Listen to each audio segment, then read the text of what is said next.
and put it in a chair. Grab your seat and put it in a chair.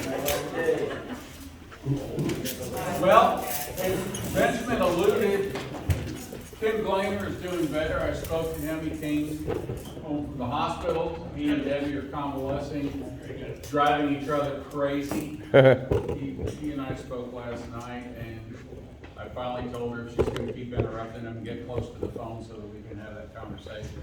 So, it was good, and I was very excited to hear that he's doing better. On the downside, in the last 2 weeks, he's lost 33 pounds. Yeah, that's an Olympian.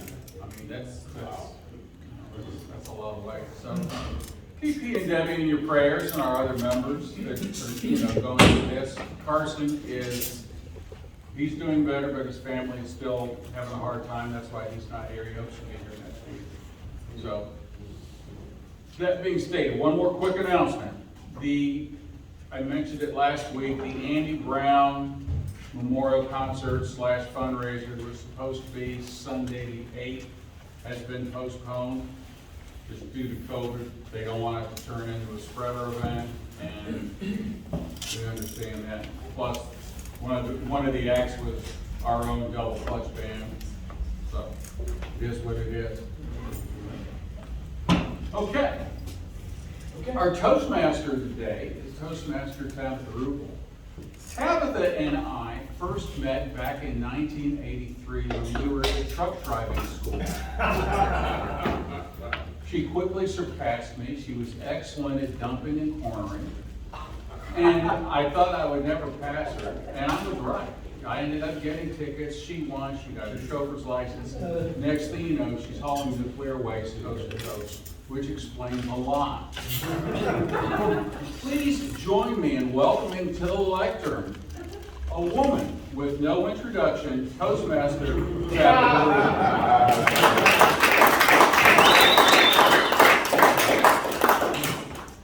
Thank you, DTM Blake Smith.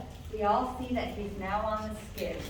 So now we know why I received that introduction. Thank you very much, and good morning. Are we going to have a great meeting today? We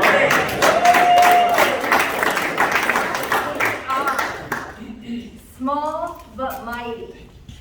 So today I would like to introduce the back table, and I'm going to start with the grammarian, Toastmaster Carlos Benitez. Carlos.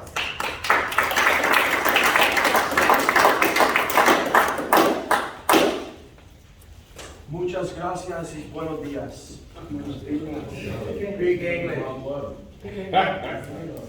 Today's word of the day is Fugelman.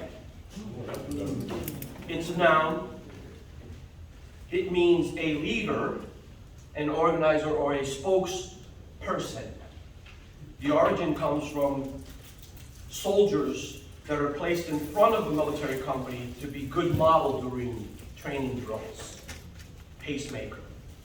So it should be an easy thing to use today. So let's use it. Otherwise, the fine will be 25 cents. How do you pronounce it? Carlos, did you spell it? F-U-G-L-E-M-A-N. Can you use that out loud before? He did. I think perhaps Donald Trump might have been a fugleman for the far right. There you go. So I will also note any incorrect or colorful use of language and give a brief report at the end of the meeting. That's all from me, folks. Thank you. Thank you. For you to remember this word, I'm going to put this in your mind. Toastmasters, I am your fugleman today. Next, we have the odd tabulator, Toastmaster, and advanced communicator, bronze, Tim Conyers. I am your other fugleman today. I will be tracking audible clutches, such as pause and and double clutches. Now, a double clutch is an incomplete sentence or the repetition of a word while the speaker searches for his or her next father. Also, I'll be noting sentences strung together with and so's. So if you do one of the ahs or ums, 10 cent fine. Thank you. And next, we have the timer, Toastmaster Emmy Robinson.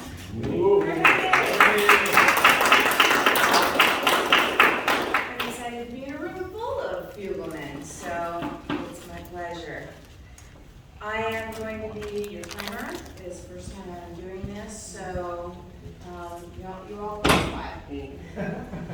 At table topics, you get 1 minute, green at 30 seconds, yellow at 45 seconds, red at 1 minute. Our speeches are 7 minutes, so it's green at 2 minutes, yellow 1 minute, it's 2 minutes to go, yellow with 1 minute to go, and red is at the 7-minute mark, which technically gives you another 30 seconds to still qualify. And evaluations are 2 minutes, green at 1 minute, yellow at 1 minute, 30 seconds, and red at 2 minutes. Thank you. Now I would like to introduce our dingers, Toastmaster Chantal Della Bona.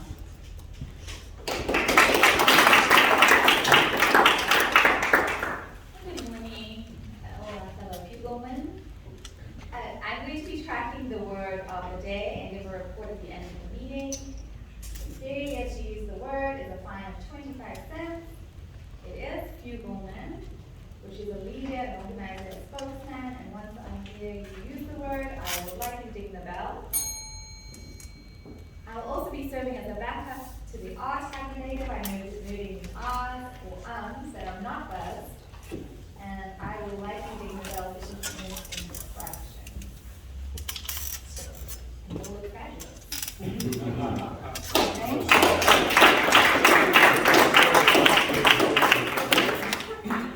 And now I would like to introduce our table topics master. Daniel Day Wallace is the table topics master today, and he performed a stand-up act at SAC Comedy Lab this past Wednesday, and he's still basking in the glow of having found something about which he feels truly passionate about. Please welcome Toastmaster Daniel Day Wallace.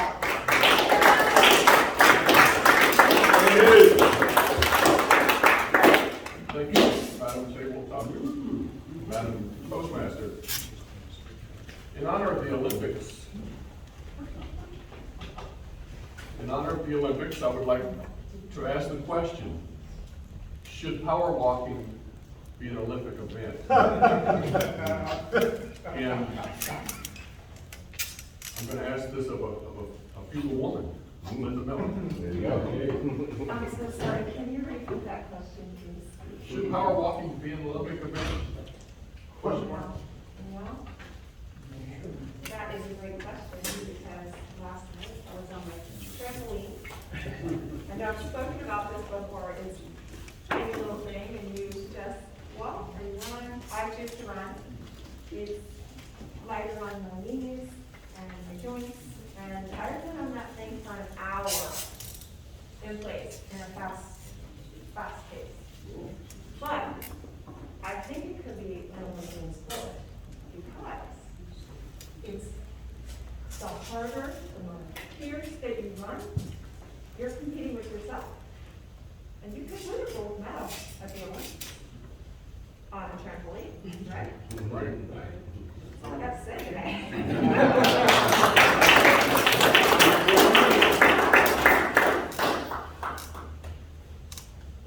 What do you consider to be the most boring Olympic event? Toastmaster Taylor Funk. Oh, he's an evaluator. Okay. Sorry.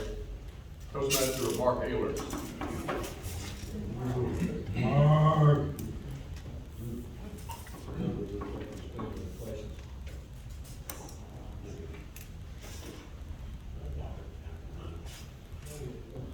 Good morning. Good morning. Past week and a half, I've really enjoyed the Olympics very much, particularly the track and field, the women's beach volleyball, and also the thing I noticed, which is kind of fascinating, last night I turned on, and they actually had a walking competition. I couldn't believe it either. It's an Olympic sport now, so there is a power walking in the Olympics, and it's pretty cool. I didn't see any trampolines, but who knows, maybe next time they'll have it. But I think the most boring sport for me in the Olympics is probably the diving. And notwithstanding that, I spent 30 minutes last night watching the female divers, two in particular from China that were just fantastic. In fact, the young lady who won was 14 years old, and I would say she was the fugleman of their team.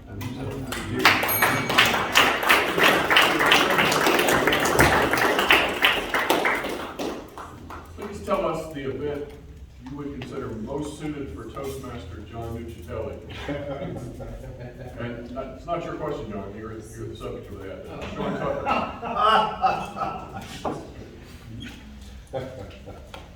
Thank you, fellow Toastmasters. If I understand the question, I'm supposed to tell you what Olympic event Toastmaster Nuccitelli is most suited for? Correct. Well, I read an interesting Olympic story yesterday where the German athletes in the Olympic Village kidnapped the kangaroo and koala mascots from the Australian team and kept them for several days. We don't know what happened to them at this point. They're still investigating. But that might be the Olympic event that Mr. Nuccitelli would be party to. I actually never watched any of the Olympics. I don't know what sport is the most boring. I actually am fascinated that they keep adding weird sports to it. And I hope for Linda's sake they do add the trampoline. And I can't imagine in my wildest dreams being able to stay vertical on a trampoline for an hour. That is impressive to me. Thank you very much, fellow Toastmasters.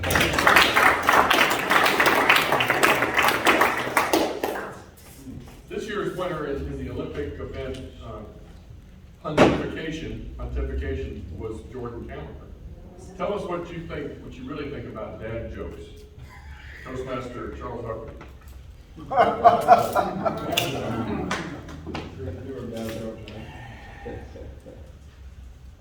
Few play man. The French pronunciation of a few women. So, dad jokes. Well, we don't have to go far to hear dumb dad jokes. Just turn on the TV and watch some goofy sitcom, which is not funny, and actually pretty boring. And the writers, well, we won't say where they have their heads, but it's not vertical. So, dad jokes. Well, I had dinner the other night and coffee with my two oldest daughters. And I'm proud to say my 26 and my 24-year-old, these fine young ladies, they respect their father. There was no jokes that I was the butt of. I love jokes, I love humor, I love going to comedy clubs. Dan, sorry I missed your show. I love stand-up comedy, and all the above. Situation comedy is lacking in today's world. Everybody's afraid to say what they really want to say because the woke crowd will shame them off the stage. Well-known comics don't even go to college campuses anymore because these pitiful, whatever you want to call them, students have been taught that anybody who says anything that's mean about somebody is a racist, a bigot, or whatever. Really, people, I mean, we need comedy back in our lives. We need comedy day to day, everything we do. So everybody lighten up, wake up, and don't be woke. Thank you. That's not funny.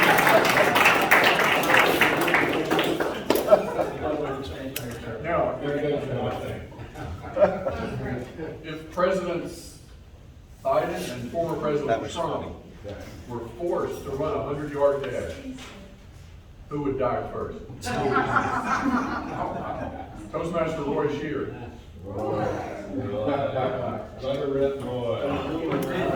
Am I still speaking? Yeah.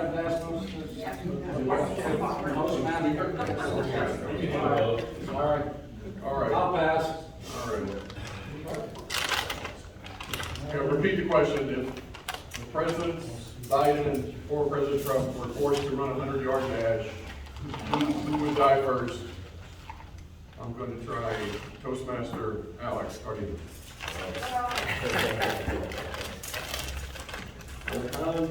Oh, yeah. So, good morning, everyone. Good morning. Good morning. Would anybody like to take this one? So, is that the vote when they start running? I ran a 100-meter yard dash recently.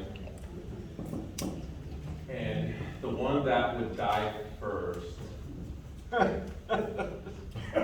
you guys all in suspense? Yes.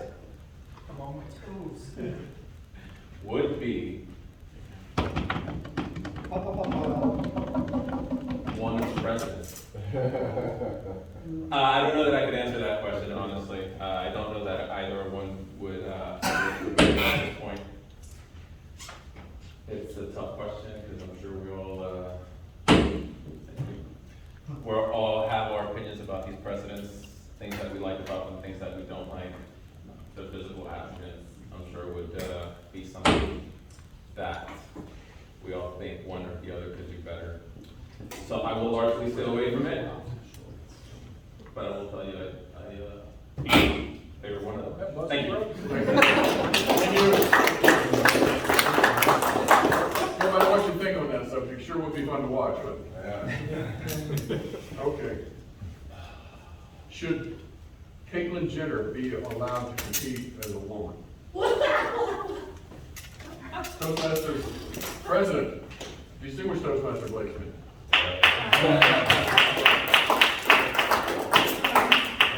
Your topic's master. All right. I'll deal with you later. Should Caitlyn Jenner be allowed to compete as a woman? Well, she is competing as a woman. You mean in the Olympics? No. No. I'm sorry, I have no problem with transgender individuals except in sports. A man has got a specific bone structure regardless of what type of hormones are put into their body. And it is totally unfair to the women to have a man who is now a woman compete against them. They can, if it's a contact sport, they can get hurt. And for Pete's sakes, you look at the differences. And years back, Russia was thrown out of several Olympics because they found out there were transgender athletes competing.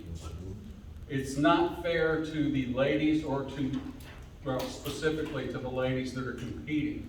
If you want to be a fugleman in your division, I suggest you compete the way God created you and excel in that area. Thank you. Nice.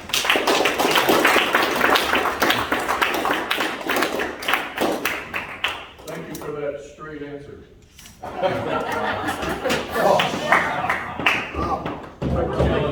I think he should compete in the broad jump. Yes.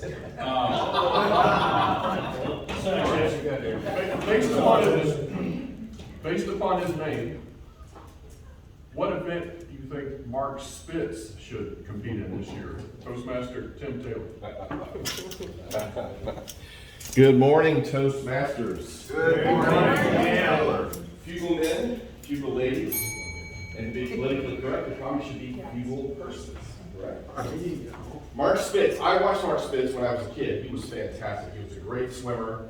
I remember the poster that came out about him right after the Olympics was very controversial because he had a very small suit on, and he had so many medals, they hung all the way down to here, and all you could see was his big hairy chest, and that was quite controversial in the 60s, but it was fun. I recently seen him on TV for some medicine, takes some inflammation, looks like a lot of fun, but based on his name, I would have to say he's in the perfect sport. When I am swimming, I spit constantly in the pool, everything runs out of my nose, and the great thing about that is, you know, the guy that just swam before you, a lady, everything came out of their nose and just, you know, it really mucks up the water. It's a lot of fun to get in the pool with a lot of other people in the pool. So I don't normally put my hand in the water. Thank you.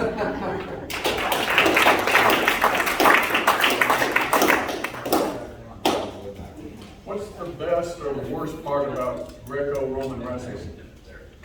Toastmasters in you. I have a speaker role. Your speaker role. Toastmaster Steve Joseph. Steve, we're running thin, guys, so I'm gonna be calling on. If I understand correctly, the question is, what is the best and or the worst part about Greco-Roman wrestling? Couldn't have said it better myself. It sounds like you did, actually. Greco-Roman wrestling, I don't know the difference between that and the WWE, so I will assume they are the same thing. I've seen, I think men does wrestling, like Olympic wrestling, you know, just slam them down and they only count to one, which I don't think is long enough. I really don't think that one style is long enough. I mean, these guys have been fighting and competing and training their whole lives. At one point, like, you accidentally slip and boom, now it's over. And it's like,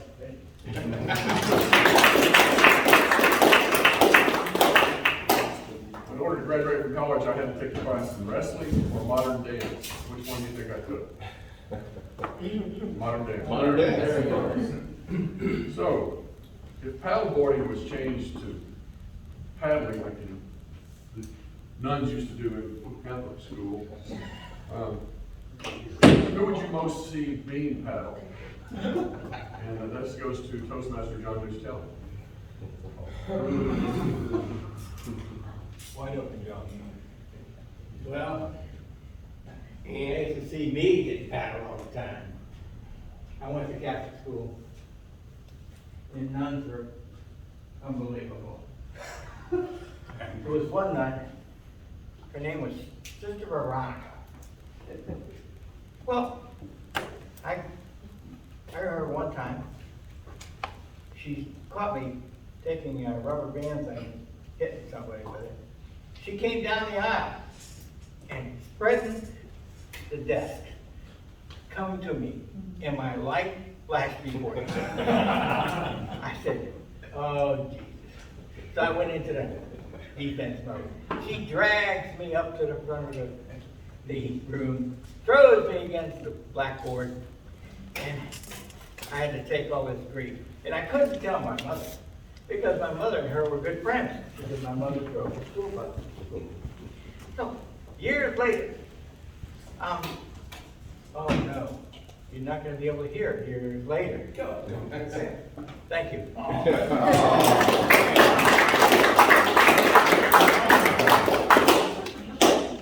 don't know if you believe in yin and yang, but this is my version. There's two things here. If all the knowledge from all the ages will boil down to two things. The first would be there's no such thing as a free lunch. And the second one would be always take the high road. So which of those two philosophies do you most closely adhere? Toastmaster Chantel Villabona. Yeah. Do you believe that always take the high road, or there's no such thing as a free lunch? Which philosophy would you most closely adhere to? Good morning, fellow Toastmasters, once again. Good morning. Morning. Definitely the high road. Definitely the high road. It's not always easy, but it's the straight and narrow path. And looking back, if you want to leave a legacy or have people remember you a certain way, I would say that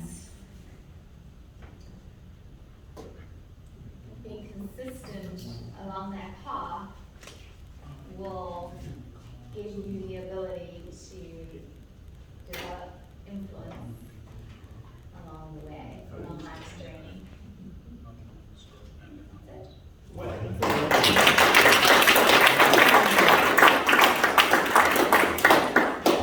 Thus ends my table topics responsibility. Let it be said, let it be written.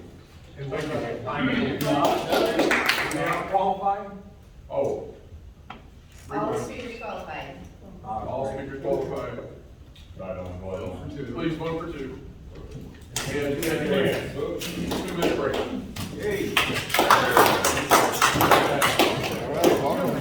Speakers, please get your introductions to the Toastmasters. Like I saw you at end.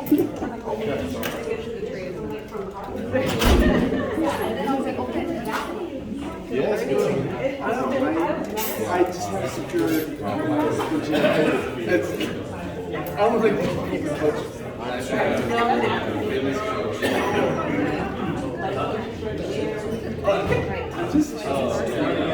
he's doing okay.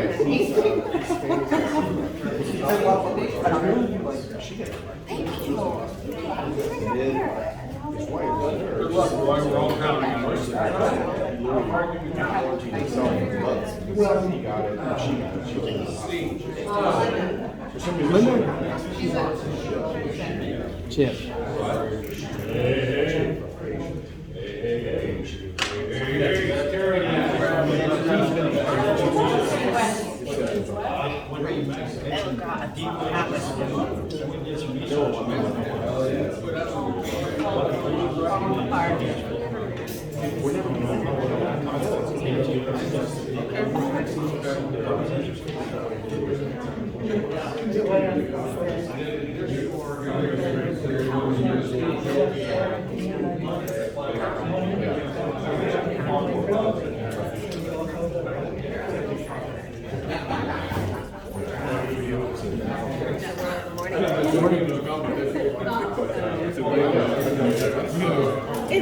I mean, it was.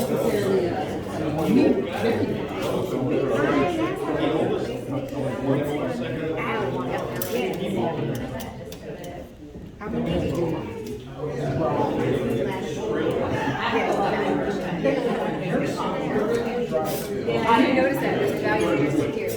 Yeah. Different styles.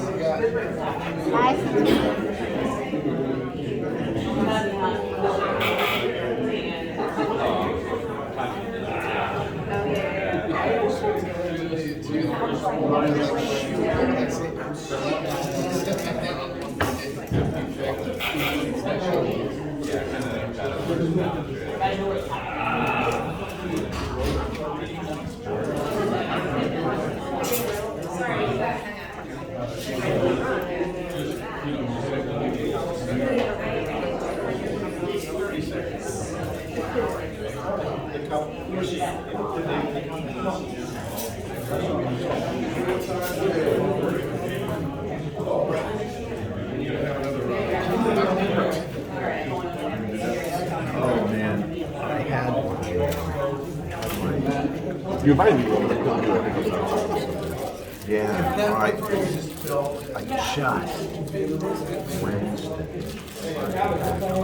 online. That was the one guy taking campus classes. But everybody wants to go before they go remote again because of all this COVID stuff. Do they require the kids to be vaccinated? They don't require it? No. If you go to my class, a lot of universities, you have to be, you have to have a mask. Yeah, there is a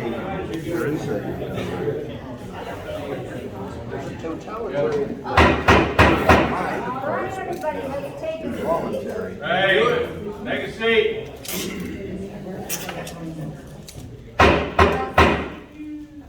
Alright, back to the program. For all of us pupilmen, we are all pupilmen. We are all leaders in the room. It is my pleasure to introduce speaker number 1. This Toastmaster has experience as a player and a coach. This experience has taught him a lot, and he wishes to on to you. Welcome Toastmaster Ben Hughes with his speech titled, I Wasn't Ready.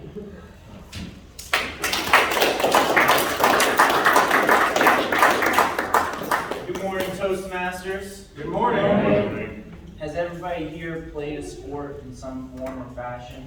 Raise your hand if you played a sport. Up high. I need to see. Up high, up high. Don't leave me hanging. All right. I think this guy's played. So, who here has coached before? Everybody has experience coaching?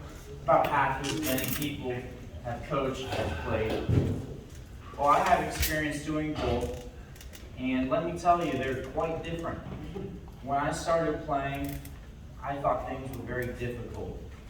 And it reminded me recently as I started coaching of the old adage, whenever you speak to somebody that's older than you, they always tell you, back in my day, we had to walk 2 miles in the snow without shoes, uphill, both ways.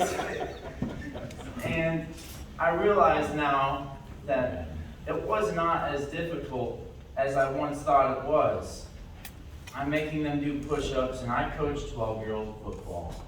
I'm making them do push-ups, and I can't believe it. 12-year-olds don't know how to do push-ups properly. I thought that was something that you learn way younger. I can't imagine what I was doing when I was 12. So, what have I learned from coaching compared to playing? Well, I learned that you really do need leaders.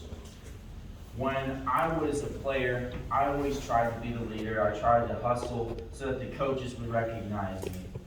But now as a coach, I recognize that I need the leaders to step up to influence the other kids, because what I say does not matter as much as what the other kids will do, and show them what hard work and effort can do. Now, another thing that I learned as a coach is that respect isn't given. When I'm talking, I'm trying to teach something, how a drill is performed. This is called button press. You hit, you press, you look where the running back's going, and then you rip off. I look over to see who's paying attention, and they're looking at the other practice.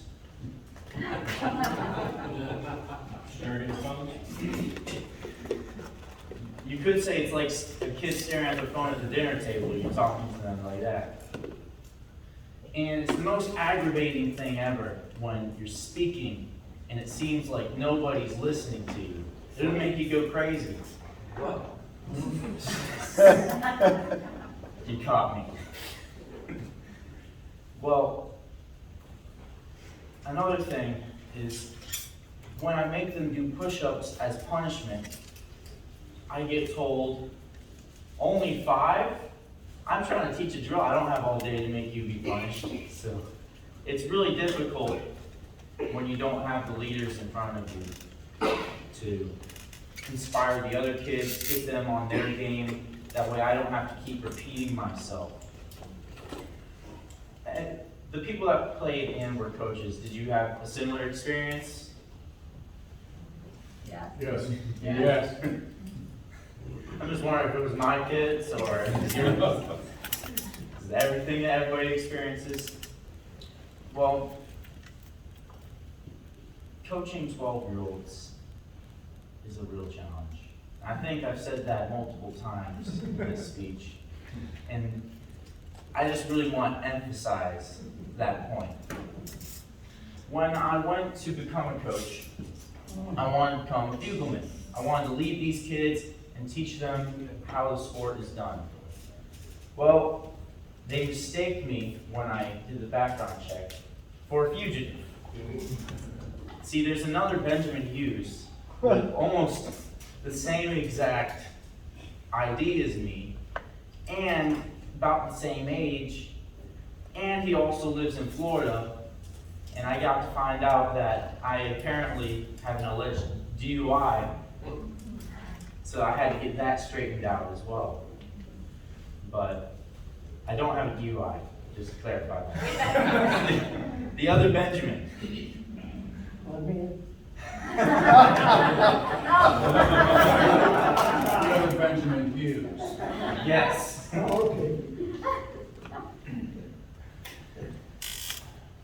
So, before you leave today, I want you to think that maybe when you were a kid, it wasn't that tough. And when you're coaching these kids, you should remind them that they can do it. And the most important things to emphasize: respect, effort, and dedication. Thank you.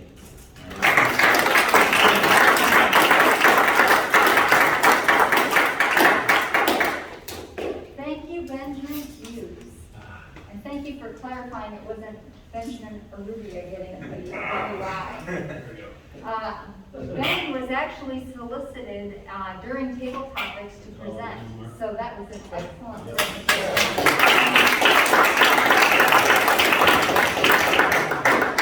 I do want to remind everyone to use the forms to give a critique, and especially for Ben, being on such short notice, so fill those out. It's very helpful for our speakers. And I want to introduce right now speaker number 2. This is Roy Shear. Roy is a founding member of the first club in Winter Park in the U.S. First in the U.S. Hence the red badge. Today he's giving the 26th assignment in the Pathways Challenge, impromptu, titled Speak Your Passion.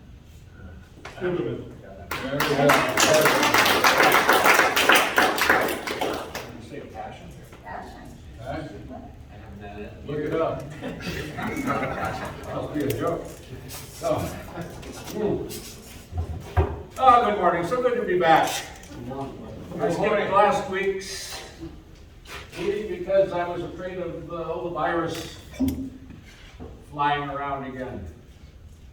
But then I thought, I'd rather die of COVID than loneliness. No, here I am. So today, what am I going to speak about? I don't know. Now the subject will be giving a keynote speech. And it turns out, I don't want to brag about my kids, but let me. Okay. They're both CEOs of fairly large companies. One Linkage, my daughter, if you want to look this up, Linkage is a company out of Boston. My son is a partner in a company called Origin in Chicago. It turns out that they're both giving webinars from time to time.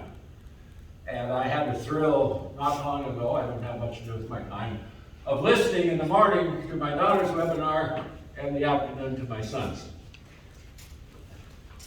So they hardly need my help. However, my daughter now is giving a keynote speech before a fairly large audience, 1,000 I think she told me. And she said, Dad, this is where I'd like your help. Well, I offered some help during the webinars, but they said, that's okay, Dad, we know the subject, so you can just sit and listen. Anyway, my daughter said, this is a bit different. Can you help me? And I said, well, I'll do my best. And if I can find this. Here we go. Yeah. So this morning, I wrote a text to my daughter. She's giving me a talk in a couple of weeks. Forgive me for reading. Just pretend that I have eye contact.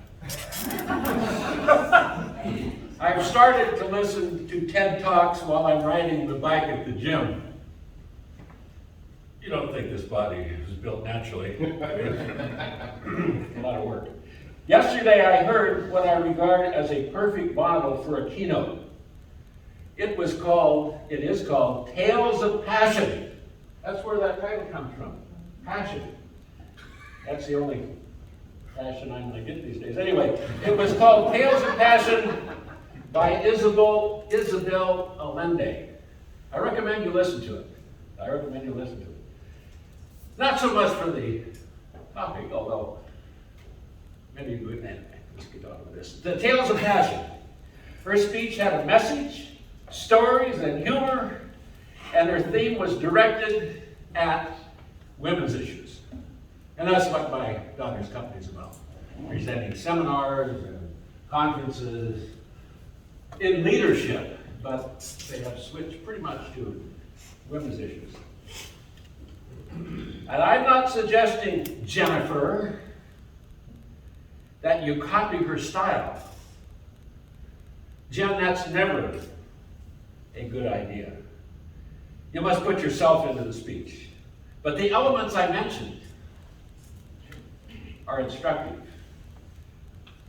I hope you have a good week.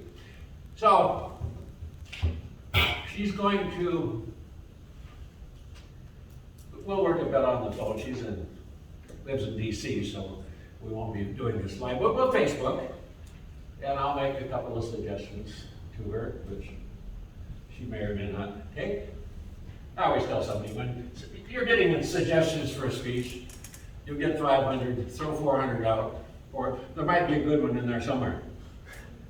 I used to give keynote talks, some paid. Oftentimes they canceled the check. It was a deposit. So this is about 35 years ago, 40 years ago maybe. I had to give it up. My kids were getting very skinny.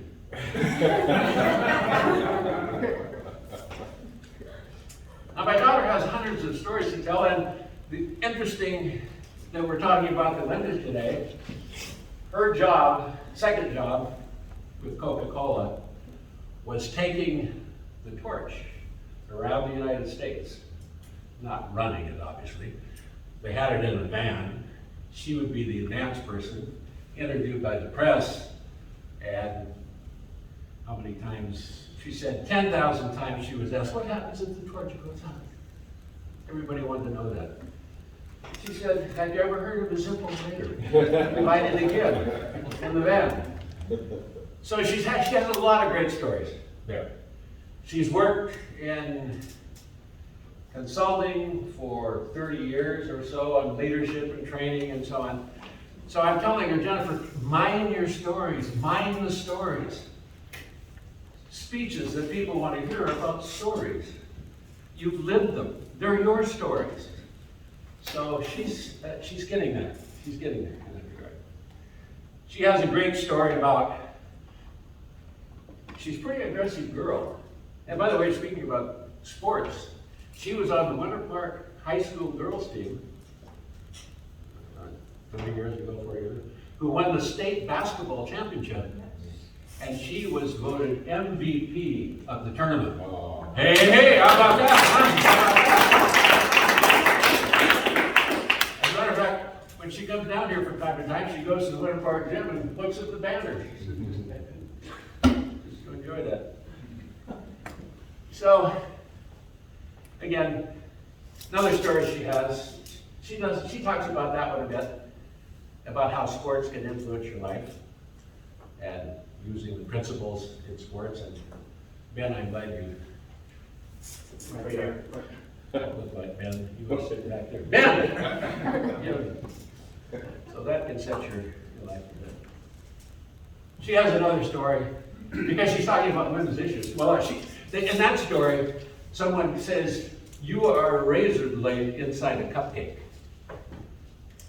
What? I don't know what it means, but it sounds good. Second, she talks about a story where she was in a boardroom, all men, and it was the first time they got together. And she said, I'm not going to have time to tell that story. It's a good one. You'll have to catch me after the meeting. Keynotes. Keynotes. Keynotes.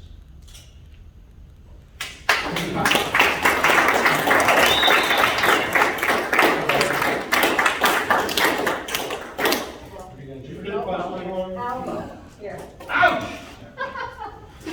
Bless your heart. All right. Our next speaker, speaker number 3, is ATM ATM Ty Patton. ATM Patton comes before you this morning to share a source he guarantees will reduce and in some situations eliminate stress and conflict in your life if you will only follow the directions. Ty discovered the nuggets of wisdom in Ken Sande's Peacemaker study 6 years ago, and he has been a co-facilitator of the study of the Peacemaker principles in order to help others conquer and control conflict within their own life. Presenting his speech titled, "If you do not conquer conflict, conflict will conquer you." Help me welcome ATM Ty Patton.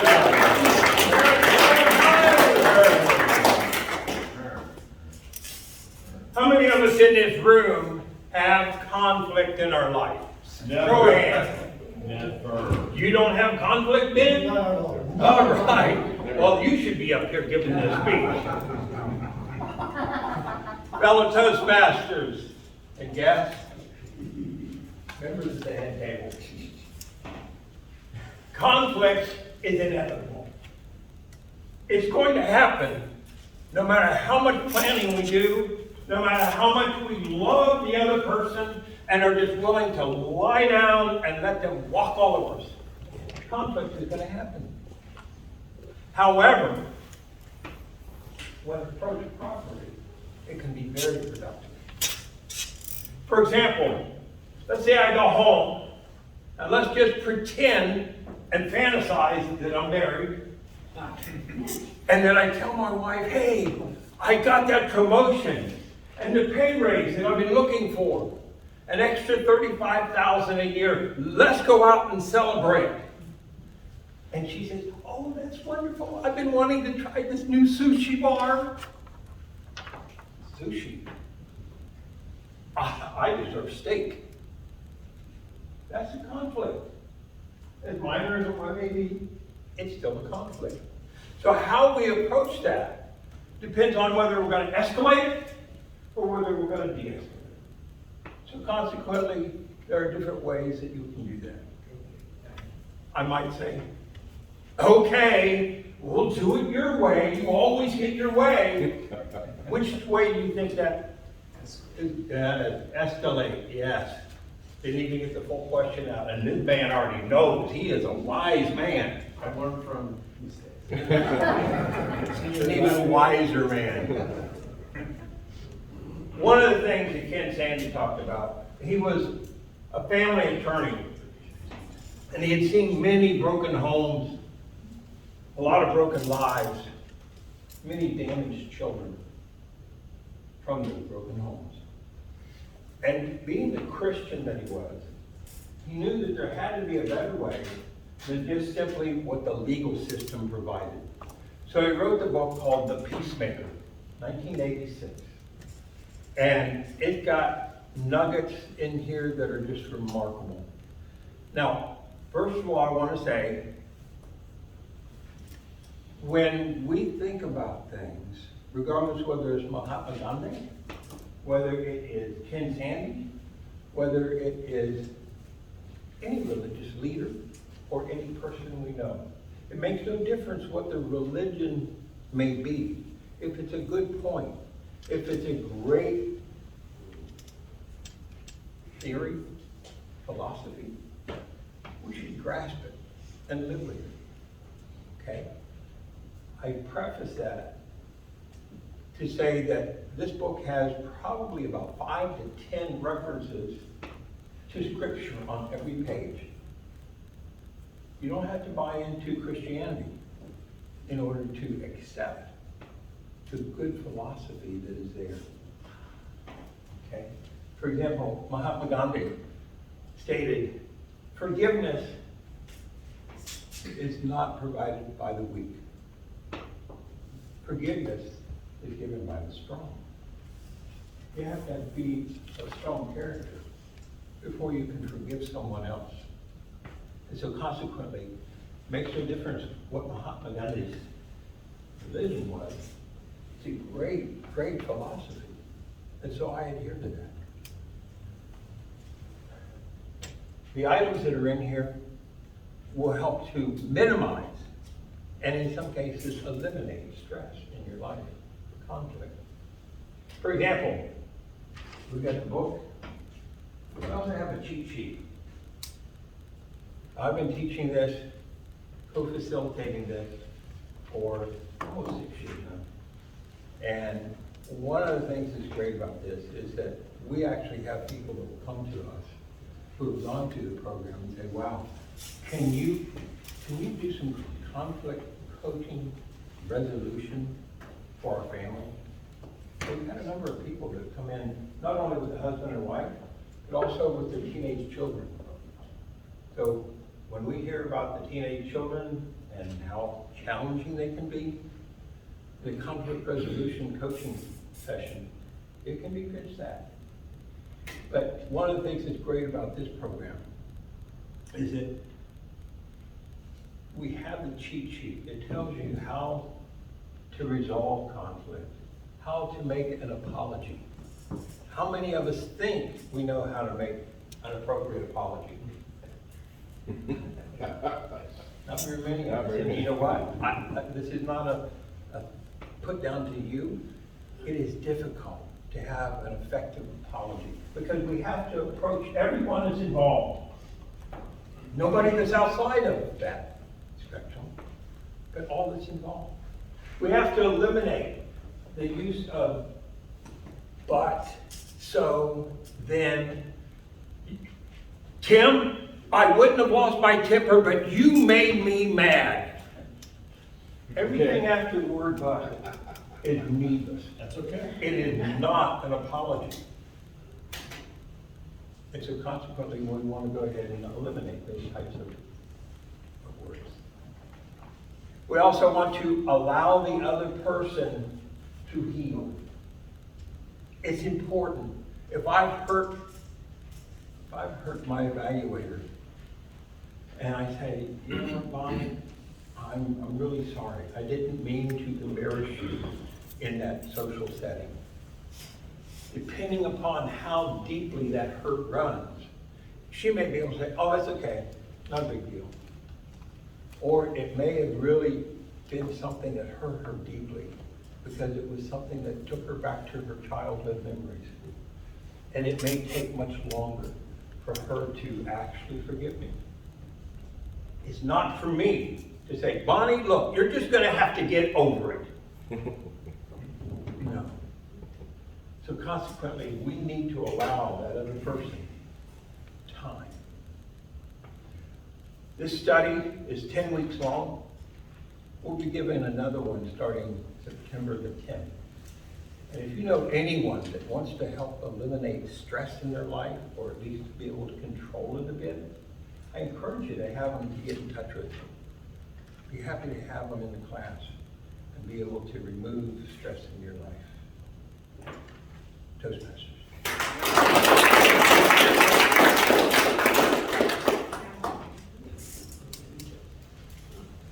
Thank you, Ty. Our next speaker has been a longtime member of Toastmasters in Winter Park. He's been away for a while, and he has now returned. Please join me in welcoming back with his icebreaker speech, Toastmaster Tim Rickey.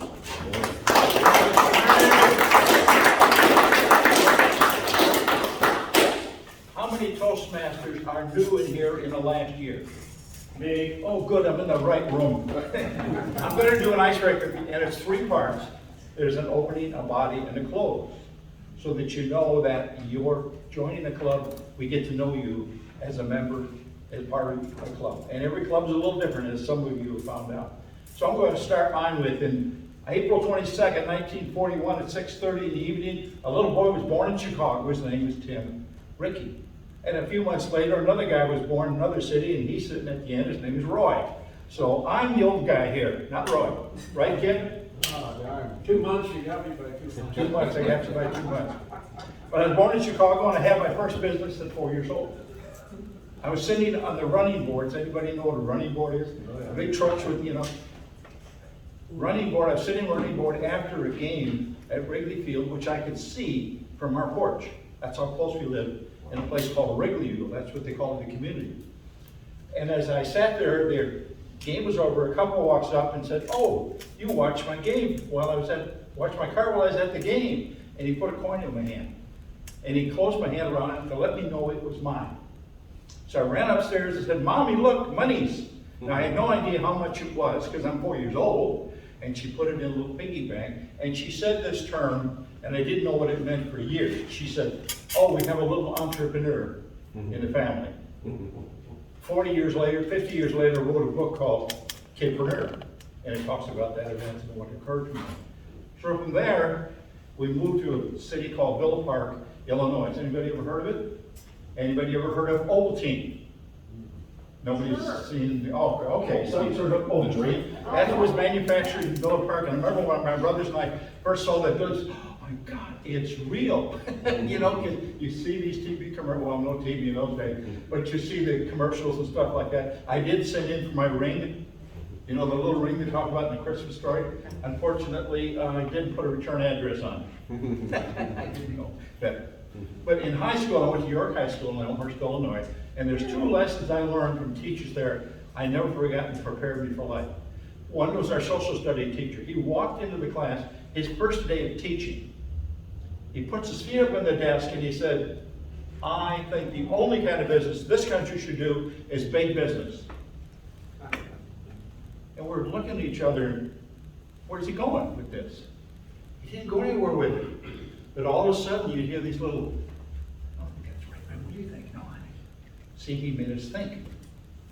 What the lesson that was is a teacher that asks questions rather than tells you everything is going to make you think. And he did. I never forgot that lesson. The other ones in sports, I was a sprinter. And it was a time with Coach Newton when I ran the 40 and 4.5. That tied the state record. That was a big thing for me because I had never done anything like that in my life. And he approached me after that event, and he said, "Tim, I want you to take over a class for me tomorrow because you're a leader, and I've got to be somewhere else." Me, a leader? What's the word of the day? Come on, somebody give me the word. I was a Fugleman, didn't even know what it meant until today. So what happens is, the next day, I'm taking over his class for him, and I'm working with the high jump. And that's where you're going to jump over like this, or you're going to jump over like that. You're all familiar with that. Well, I told him, make sure that if you jump this way, you roll that arm underneath. And sure enough, Gordon Wood, I'll never forget it, he comes up to me and he said, "Coach, I think I hurt my arm." His arm was broken. Yeah. Not here. Here, it was hanging down. I almost lost my cookie. So I got some towels, gently put it and walked him up to the nurse's office. The next day, Coach Newton comes up to me and says, "See, I told you were a leader. You did exactly what you should do." And I really didn't think about it. It just seemed like the thing to do. So those two people were very effective in my life. And I'm one of 10 kids. Anybody can relate to that here at all? Well, there's a lot of sibling rivalry going on. I have an older brother that just passed away. He was worth about $30 million. He was very, very much of that. And the one after me, he does quite well too. And I had my years of making that kind of money, but then I woke up one day and said, is it all about money? Buying and selling? And it changed my life. About that time I joined Toastmasters, because I built a company starting with $13 up to doing millions of dollars many years ago. And today I coach people on speeches and their businesses.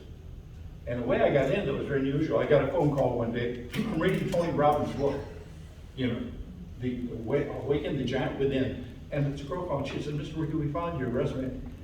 This is Susie from Anthony Robbins Corporation." And I laughed. She said, "Mr. Ricky, are you looking for a job?" This is 20 years ago. I said, "Yes." I said, "But I'm reading Tony's book." So she laughed too. And I worked with Tony Robbins. And initially, I was to go out and do speeches to present on behalf of Tony to come and see him in an event, which he's doing next month, I think, in Lauderdale. So what happens is, I went to 2 events, walked the coals. So once you do the scars, there aren't any. There really aren't any. And when I did that, then I went to 17 days of training. Then he hired me. Wasn't going to hire me until I was done with that. And it was interesting because the first speech I did was on a Tuesday morning in September. And I'm almost done. It's 8:45, nobody leaves. Their cell phones go off, where do you leave? It was 9/11. Now, that was a challenge because you didn't seem to get any work a while. You couldn't. Everybody's stunned for at least a month, and then they started to call us back in the first week in October, and like AAA did 3 events out there, and went on from there. Then near the end of the month, I decided, I'm in the gym and I'm feeling some pain, and I told my coach, Nick, I've got some pain. He said, keep back. And he said, well, we can get through this, not that kind of pain. So I had a triple bypass the next day. That was 20 years ago. But it did get me on the path for taking care of myself. So I've been doing super slow workouts now for 18 years. And I'm going to do a speech in a few weeks about the progression of where exercise stands today to get the best results. I'm certified in keto, which is still very confusing, but I want to get certified because somebody said keto, high fat. They look at you like you're crazy, and of course, that's totally reverse to what we've been trained in, you know. So what is the future like? Well, the future is that I love doing keynote, and I went to the Bill Goff School for keynote speaking, and that was started by Mark Twain, who started that school originally. So it's a Mark Twain kind of system of speaking. So the idea is to continue training and helping people get better and better with their speeches and their business. That's Toastmasters.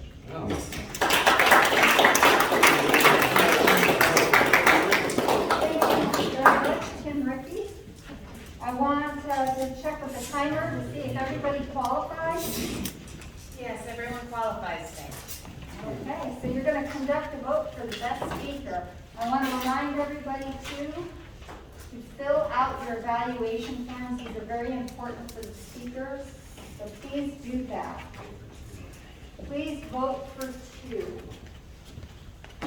First and second choice. And make it clear on the paper of the each. Our master evaluator today is excited about taking his role for the first time.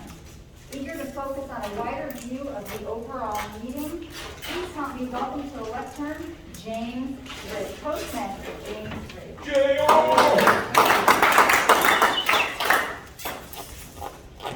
Thank you, Madam Toastmaster, and good morning to all. As your master evaluator, I have the great privilege of presenting 2 feudal men and 2 feudal women, of each of whom I am sure you will be pleased. Without much delay, I will begin with evaluator number 1. If you all would help in joining me with congratulating and welcoming to the stage the Toastmaster Taylor Funk from the great state of Utah.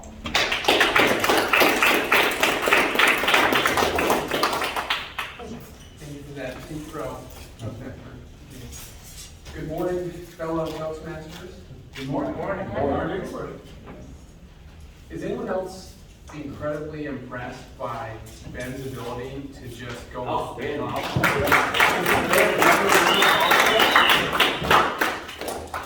I showed up this morning concerned because speaker number 1 wasn't there. And your title was not only applicable to your situation, but I wasn't ready either. So that was fantastic and very impressed. One of the things that I noticed about your ability to speak in front of the room this morning was that you're very smiling. You have great friendly expressions that make people feel comfortable with what you're saying. And I also noticed that you felt like you could move around and you could use your body in a way that would paint pictures of 12-year-olds doing weird push-ups. I can relate.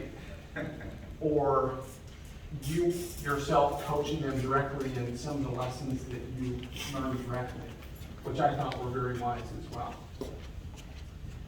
On top of what I mentioned already, I noticed that you had great subtle transitions from the setup for the lesson that you're going to teach based off of a story.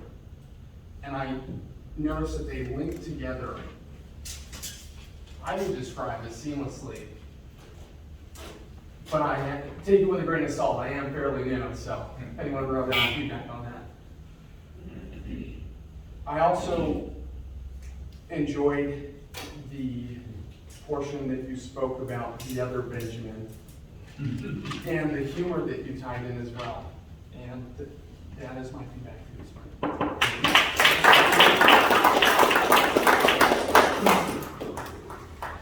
Thank you, Toastmaster Funk. Our second evaluator, going after speech number 2, is a woman who can accessorize better than anyone else in the room. Please welcome Eileen Adams.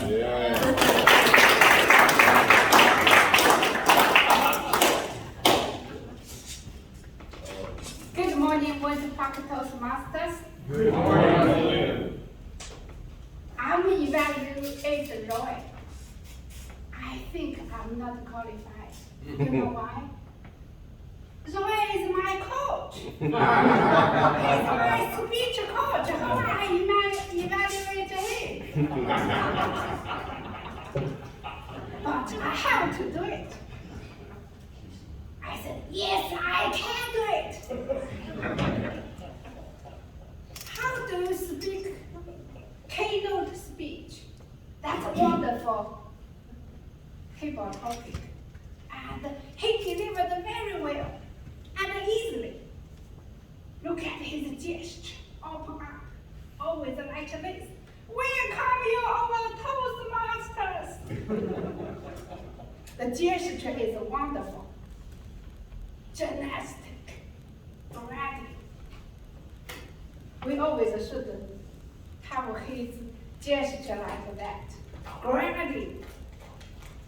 He used 2 points. Always speak your passion when you speak the keynote speeches. Did you catch up that? That's first his points. He used his son's story, his daughter's story, all CEO's story. That's a wonderful impression. And also another point, he used his humor. He said he was a keynote speech back before, maybe 30 years, 50 years, I don't know. He said he got the chance and he cashed. So he's a king of getting skin. That's very humorous. And the other point he says is tell stories, always tell stories. You always have stories. Everyone has stories in your life. Wonderful speech.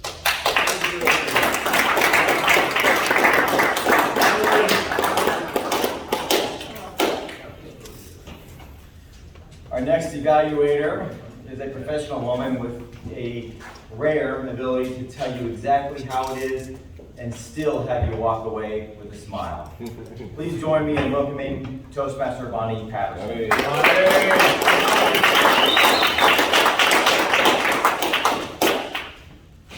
DTN tie pattern, I'm going to do my best to evaluate your speech.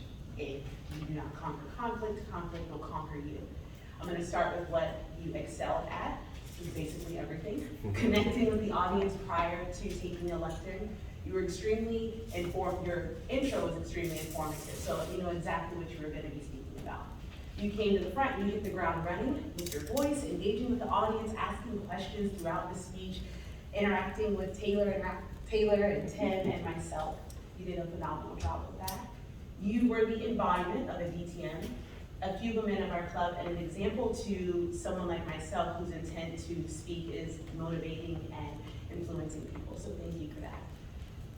Your vocal variety ranged from powerful to delicate impressions with your fictitious wife. You were soft-spoken when you were giving us instruction on how to give an apology, and your fake aggression towards Tim was awesome. That caught me off guard there. You brought props up, but they weren't extremely distracting at all. Your comfort level, we know that the center stage is your home, so you got that. As far as interest, we could all use some conflict coaching, so I think that it was a very relevant topic for this crowd. Your speech was well supported because you have experience with the organization, and you have plenty of examples for us. You may want to work on these 2 things, and it was very hard to find, and I had to work really hard to figure out something. I would have loved to hear more about how conflict would conquer or disrupt not only the life of the person who was harmed, but the person who has yet to conquer the conflict. I would love to hear more about that. And to challenge yourself. I'm not sure if this would interest you at all, but Carson and Carmelo always tell me stop giving motivational speeches because they're clearly my niche. So to you, I would offer that same advice. Aside from that, one last thing I would like to say. I 100% agree with your thoughts on wisdom. It can be found anywhere, no matter what the person's background is. Wisdom comes from life experience. So thank you again for your powerful speech today.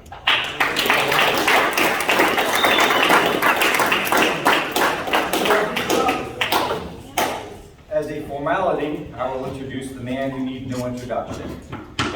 Evaluator number 4, distinguished Toastmaster, the Professor Kimmiker.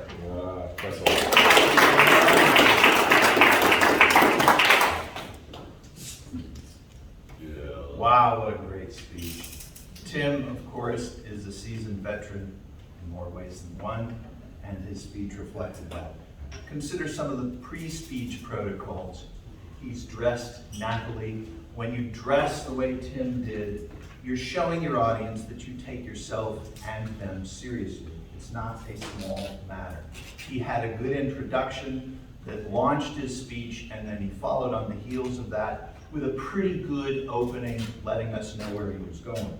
His posture was erect. He stood in front of the lectern, and he never needed notes, and he didn't stumble. This was really, really impressive. It was professional. You'll notice he had absolute confidence. He looked at all sides of the audience. He didn't favor one side. He didn't favor one side of his body. His gestures and body language were marvelous. He walked the coals. He did the high jump. He crossed his arms and waited the way his teacher did. All kinds of engagement with the audience. How many of you have joined in the last year? And have you ever heard of Ovaltine? Just drink that in for a moment. A couple of suggestions. Number 1, where were the props, Tim? You had this book that you wrote 40 years later, Kidpreneur. Hold it up. You have a copy of it. The Awaken the Giant Within book by Tony Robbins, I know, was a key book in your life. Hold it up as you're talking. And finally, I have trophies from the state pentathlon competition. That's like 300 years ago. You still have yours. Hold it up when you're talking about that. Another thing, this was the gesture we saw again and again, a nervous squeezing of the fingers. Try to drop that one. Model the behavior you want your audience to follow, particularly the new people. As an audience member, you were looking down while the third speaker was speaking. You were scrolling your technology. Don't do that. The closing was a bit rushed. It is still a great speech. Kim, you are certified in keto. God bless you. I am only certified in zucchini. It is a marvelous.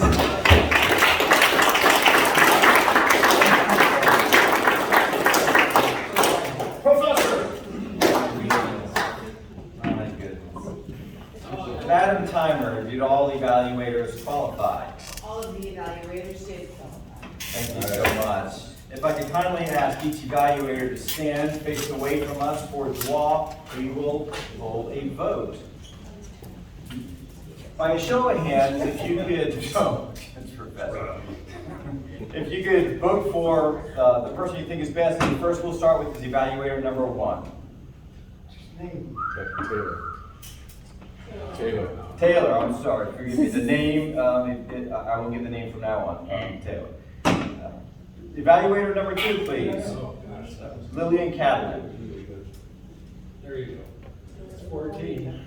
Thank you. Evaluator number 3, Toastmaster Bonnie Patterson. And evaluator number 4, distinguished Toastmaster Jordan Kemminger. Raise your hands, Jordan. Come on, one person, please. All right, thank you so much. If I could ask distinguished Toastmaster Jordan Kemminger to come forward.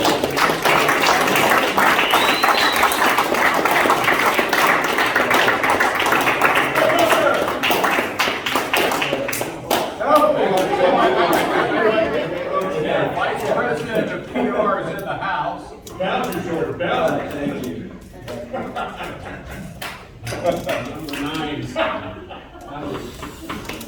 Now we'll call on the reports from the back table. And if I could ask for the all-conference report from Toastmaster Tim Conyers.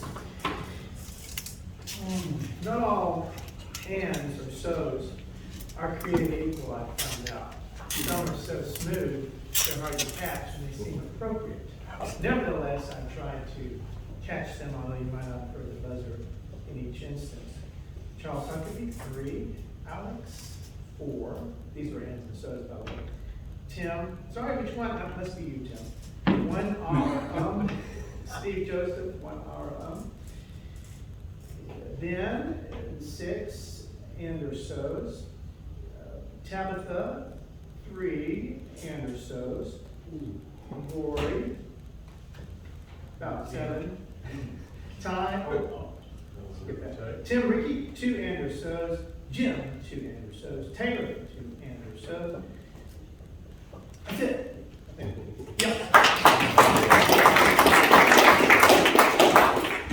And Toastmaster Amy Robinson with the tolerance report, please.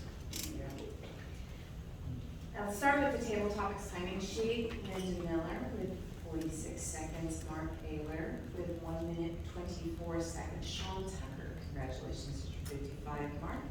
Alex, 1 minute and 7 seconds. Blake Smith entertained us with 1 minute 15 seconds. Tim Taylor performed for 1 minute 3 seconds. Steve Joseph took the floor for 45 seconds. John Vincitelli for 1 minute and 8 seconds, but left us hanging for the rest of the hour. And held up 53 seconds.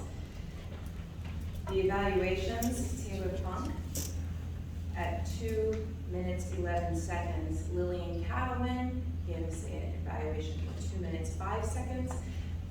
Bonnie Patterson, 2 minutes 14 seconds, and Jordan Kemper, 2 minutes 21 seconds. Thank you. And our speakers, Ben Hughes. One more round of applause. 5 minutes and 32 seconds qualified. Roy Shears, 7 minutes and 20 seconds. Whoa. Always able to fill our space. Ty Patton with a perfect 7 minutes and 29 seconds. And Tim, thank you for That avoided some conflict. 7 minutes and 18 seconds. Thank you very much.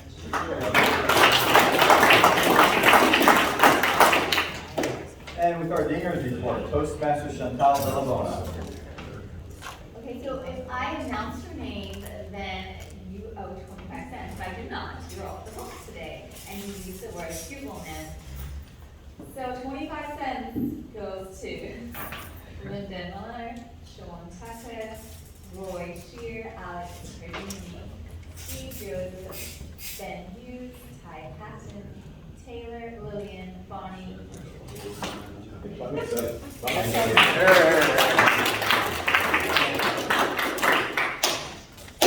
Now with a little bit of humor, I expect. For our Grenadier report, please join me in welcoming distinguished Toastmaster Carlos Benitez.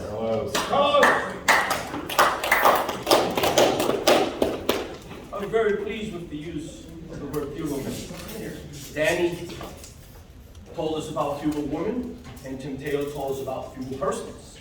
Steve Joseph is a comedian, but I think he's also going to try his Greco-Roman wrestling. Chantel likes the high road, and Charles Huckabee doesn't have to go far to hear bad jokes. I guess he listens to himself all the time. Sean Tucker is looking for a kidnapped coal bear? What's all that all about? And Linda loves to run on the treadmill. But let's talk about our speakers. Ben Hughes talked about back in the day, but then he looked at Roy. What's that all about? He told us about lessons learned and that we need leaders to step up. And that there's another Ben Hughes out there that's a drunk. Still looking for him, or do you really know who he is? Dr. Jekyll, Mr. Hyde. Roy, speak your passion, but claims he hasn't had any in a bunch of years. Thanks for that little bit of information, boy. See if I can touch up with one thing. He pretended also to have eye contact. And he tells us about stories. And Roy is a very, very proud dad.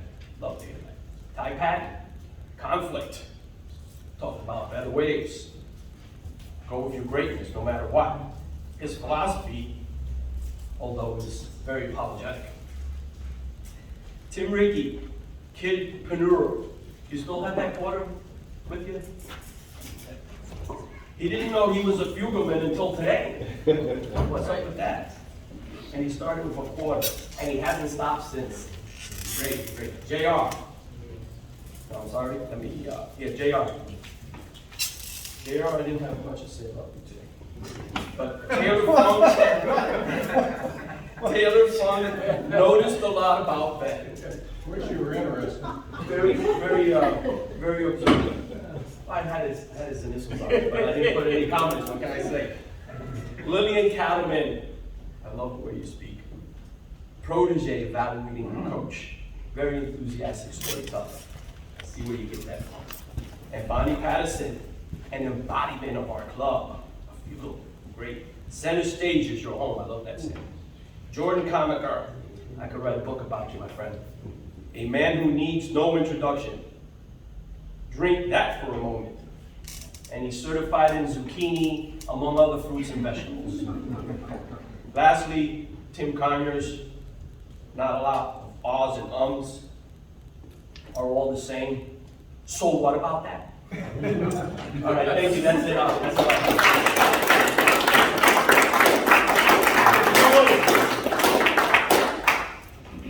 Well, aside from boring our grammarian, I do get the opportunity to share a brief summary and some comments about the meeting. So I'll speak about some of the things I really liked. When I came in, everything was well organized and set up the way it was supposed to be, so my compliments to the Sergeant at Arms. I also think one of the most remarkable things was all of the people who stepped up at the last minute. There were some roles that needed to be filled, and it would have been problematic if they were not. Without hesitation, a number of people filled those roles, and I think it's a remarkable testament to who everyone is in the room. Now, the negative feedback I'm going to tell on myself. I should have been here much earlier than I was. And because I didn't come in and prepare, especially with the role I had not filled before, it caused an awkward, uncomfortable moment for our distinguished president. So I ask you to learn from the mistakes that I've made, especially if you have a role at the head table. Get here early, make sure that you're prepared, and everything goes off in a smooth manner.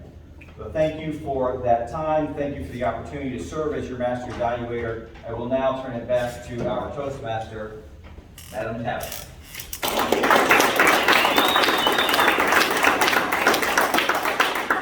And now, the moment we've all waited for. I'm going to announce the table topics winner. And so, without further ado,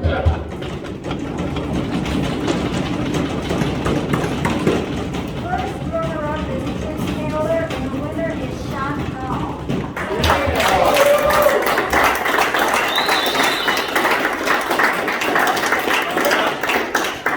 Begin the hardware. Yes. I want a few.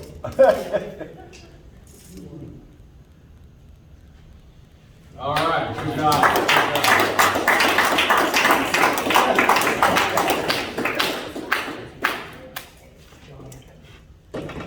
Okay. Second speaker. First runner-up is Mary. Winner is Ty Patrick.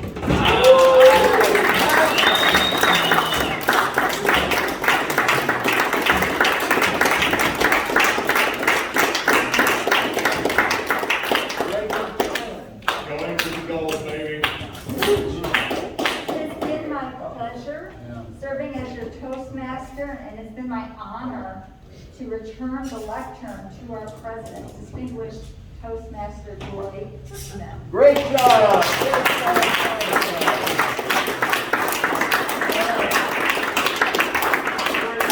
Very cool. Don't worry about faux pas. Your first time as master evaluator,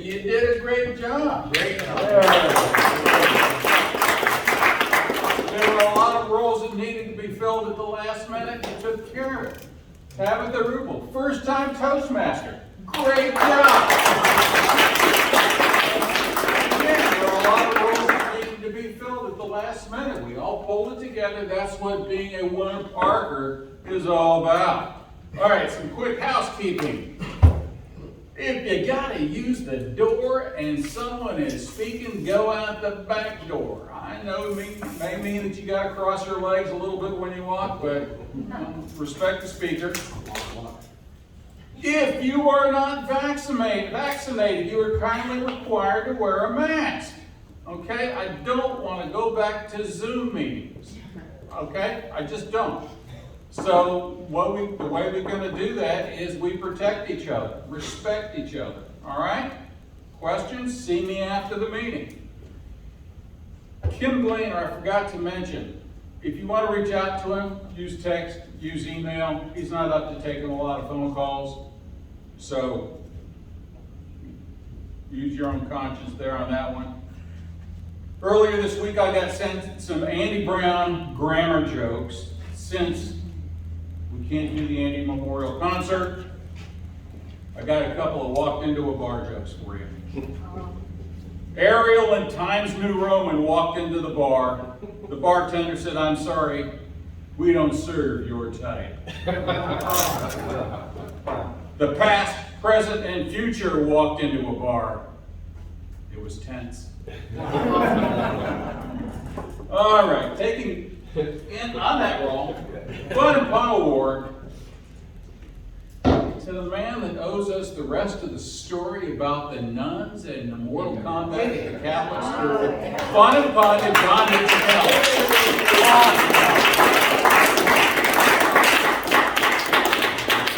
Paul Harvey, you owe us the rest of the story.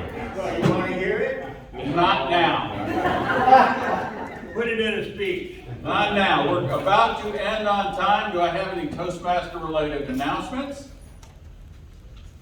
What I am videoing today, I've opened up my personal YouTube page. If anybody would like to see it, send me a message. I'll give you the link. It's not public. I'll give you a private link. Sounds cool. Nothing is edited. It's all just there. Before I forget, there will be Toastmasters Executive Committee members that are in the house. Please stay a little bit after the meeting. I'd like to chat with you. Yes, Jordan. Just very quickly, I need to interpret. Tim Conyers said that, Roy had 3 Andersos and Linda had 2 Andersos. It's a Swedish name, Andersson. That's why I usually ignore it.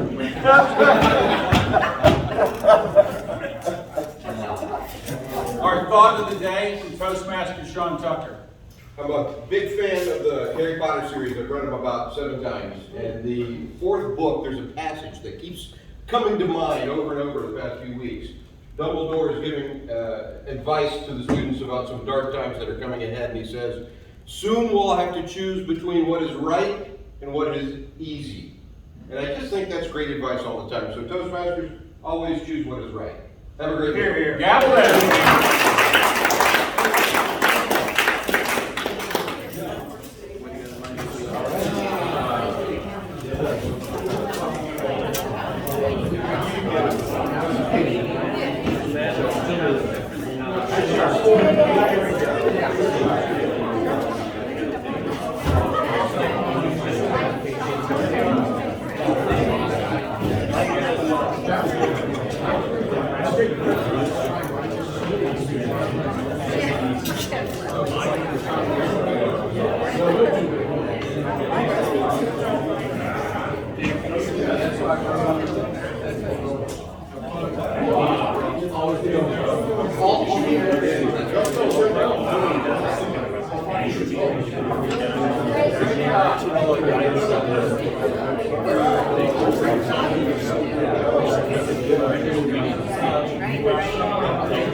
That's right,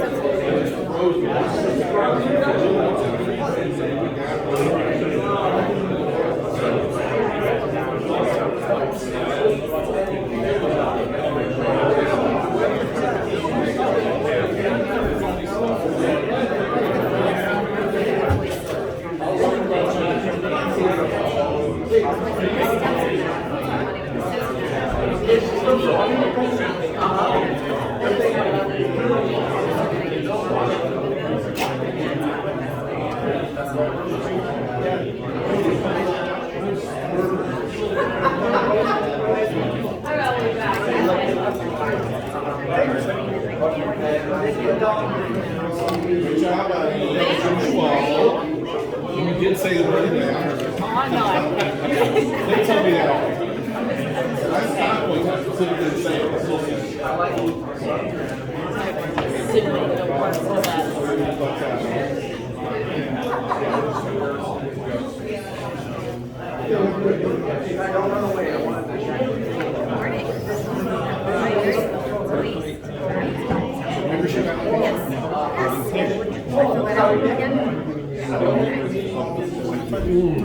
Second time, yes. You're a shoo-in. You're a shoo-in. We warn you, if you join, they join, they're gonna call you. they got me that surprise. No, that's not gonna happen. They might. I'm gonna start thinking about that more. My mom was so furious. You win. Did you take recordings? I'm starting to do it because Carmelo hasn't done it in a while. You get mine today.